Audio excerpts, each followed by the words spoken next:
ప్రభు అయిన యేసుక్రీస్తు నామములో మీకందరికీ మా హృదయపూర్వక వందనాలండి. మరి ఈ ఉదయకాలము ప్రభు అయిన యేసుక్రీస్తు నామములో మీకందరికీ మా హృదయపూర్వక వందనాలు. ఎందుకంటే దినములు చెడ్డవి గనక మారు మనసు పొంది పాప క్షమాపణ పొంది రక్షణ పొందమని దేవుని వాక్యం సెలవిస్తుంది. అది మరి చాలా చెడ్డ దినాల్లో ఉన్నాం. ఎక్కడ చూసినా భయంకరమైన పరిస్థితుల్లో ఉన్నాం. మరి మానవుడు ఏం తింటున్నాడో, ఏం త్రాగుతున్నాడో, ఏమి జీవిస్తున్నాడో తెలియని పరిస్థితుల్లో ఉన్నాము. కానీ ప్రియమైన సోదరి సోదరులారా, ఒకసారి ఆలోచించాలి. ఈ మట్టి శరీరం మీద ఎందుకు ఇంత మమకారము? నా ప్రాణమా తినుము త్రాగుము సుఖించుము మరి అని మరి ఎంతగానో ప్రాణముతో మరి శరీరం అంటుంది.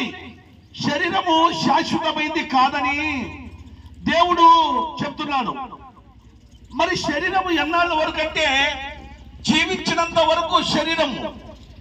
ఆ జీవము దాటిపోతే మరి ఈ శరీరం ఏమన్నా పనికి వస్తుందా? ఈ శరీరము ఏమిటికి పనికి రాదని దేవుని వాక్యం సెలవిస్తుంది.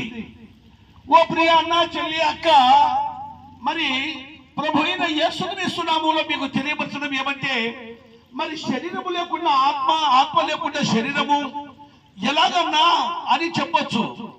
శరీరములో ఆత్మ ఉన్నంత వరకే శరీరము అందగాడివైనా, ఆటగాడివైనా, పోటుగాడివైనా ఏదైనా సరే, ఆ శరీరములో నుండి ఆత్మ బయటికి వెళ్ళిపోతే ఏమిటికి పనికి రాదని దేవుని వాక్యం సెలవిస్తుంది.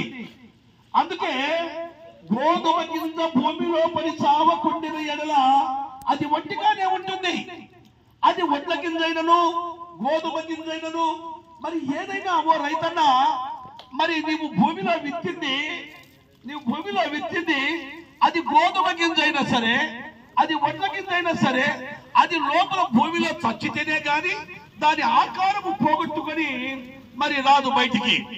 అది పెరిగై మొక్కై మొలకై చెట్టై మంచి ఫలాలిస్తుంది. అలాగే తల్లి గర్భములో మనము శరీరముతో వచ్చిన మనలో దేవుడు ఆత్మనగా మనకు ఆత్మ ఇచ్చాడండి.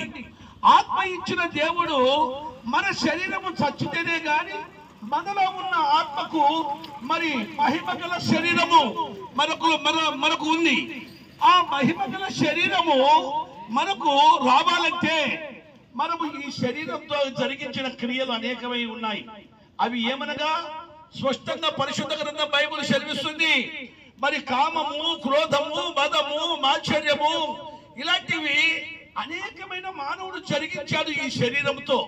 ఈ శరీర క్రియలు శరీరము తీసుకొని పోదాదయ్యా అంటే శరీరము తీసుకొని పోవడం లేదు. కారణం ప్రియమైన సోదరి సోదరులారా, మరి కారణం ఏదంటే మనిషి మరి మానవుడు కనుక శరీర క్రియలు జరిగిస్తున్నాడు.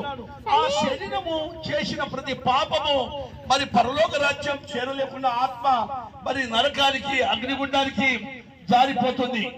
ఎంత దౌర్భాగ్య స్థితి అండి! ఈ 60-70 సంవత్సరాల కోసం చేసిన ప్రతి పాపము మరి ఆత్మ యుగ యుగాలు నరకములో, అగ్నిగుండములో కాలుతుంది. అందుకే సోదరి సోదరులను ఒకసారి మనం ఆలోచించినట్లయితే చూడండి, మరి శరీరము చేసిన ప్రతి పాపము ఆత్మ నరకంలో పోతుంది. మొన్న ఒక 5 ఏళ్ల బాలికకు ఒక యవనస్తుడు మరి చాక్లెట్లు ఇచ్చి మరి తీసుకుని పోయి అత్యాచారం చేశాడు. అతనికి ఏం చేశారు? మరి అతను లొంగిపోలేదు.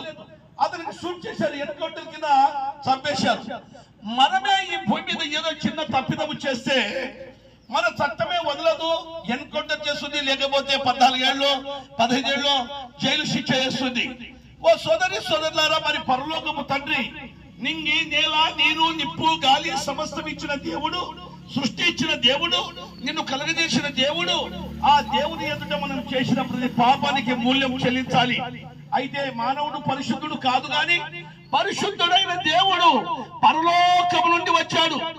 ఆ పరలోక నివాసైన దేవుడు మానవులందరి కొరకు ఆయన శిలువ మ్రాను మీద మరణించాడు.